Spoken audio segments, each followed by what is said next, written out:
You wake up tomorrow, you check your phone. Your bank app has one extra letter in it. Not $1 million.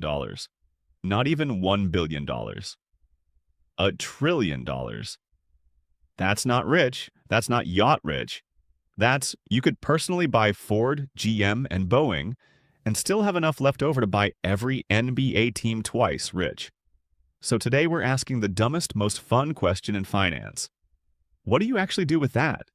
Because spoiler, it is way harder than it sounds, and it will absolutely ruin your life if you're not careful.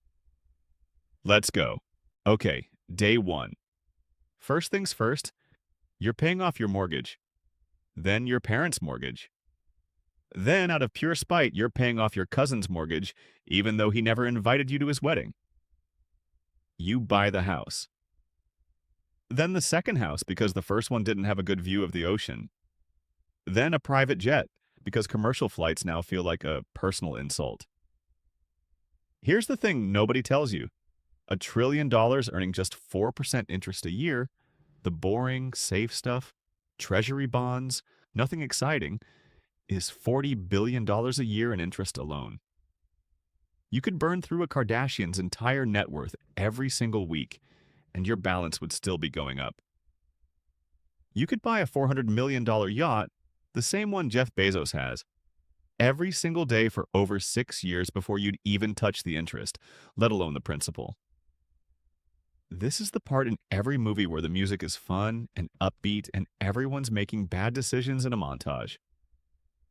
Enjoy it. It does not last. Around month 3, you realize a problem. There's nothing left to buy that actually feels good anymore. You bought the island. The island was fine. You bought a professional sports team, and now you have to deal with a general manager named Steve who won't return your texts. And then the real trouble starts. Everyone knows.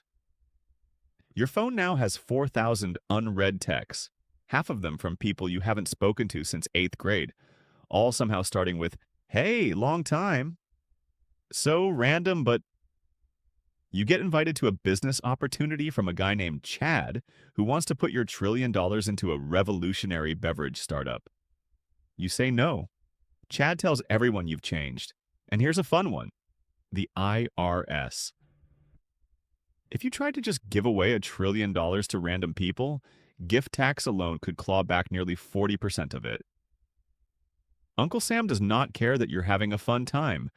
Uncle Sam wants his cut, and Uncle Sam has your number. This is where it gets dark. Comedically dark, but dark. You're now the richest human who has ever existed by a mile. For scale, the entire GDP of a country like Australia is only around $1.7 trillion. You, one guy in a bathrobe eating cereal at 2 p.m., are worth more than most entire nations produce in a year. Which means politicians want to meet you. Regulators want to break you up. Every government on Earth is suddenly very interested in your tax residency. You get subpoenaed for a Senate hearing where a senator who clearly does not understand what a server is asks you to explain the internet. Meanwhile, your family has stopped calling you by your name and started calling you the fund. Your best friend since college won't stop asking to be your chief vibes officer. Your dog needs a security detail now. Your dog has more security than the vice president.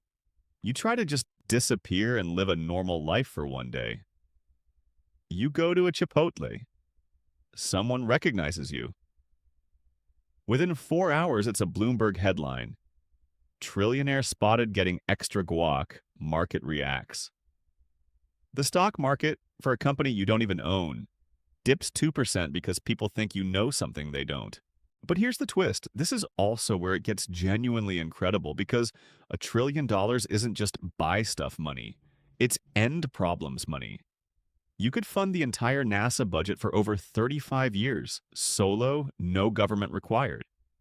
You could pay every public school teacher in America a $50,000 bonus and still have $850 billion sitting there, doing nothing, judging you. You could literally end extreme poverty for a meaningful chunk of the planet. Not because you're a saint, but because at this scale, the math genuinely works. You become less guy with a lot of money and more unelected global superpower with a Twitter account. And that's the real twist of being a trillionaire. It's not actually about spending it. Every trillionaire in fiction and in every serious economic projection ends up the same way, becoming a full-blown institution. You don't buy happiness, you buy infrastructure. Hospitals, universities named after you that your descendants will get eye rolls about at parties for the next 200 years. So, would $1 trillion make you happy? Financially, yes, obviously. Don't let anyone tell you money doesn't help. That's a lie rich people tell to sound relatable. Personally, you'd lose your privacy, your friends would get weird, Chad would never leave you alone, and you'd spend more time in Senate hearings than at the beach. But hey, yeah, worse things have happened to guys with way less money and way worse haircuts. So, comment below. If you woke up a trillionaire tomorrow, what is the first, dumbest, most irresponsible thing you would buy? I'll read the best ones in the next video. Like subscribe and stay rich in spirit if not in your bank account.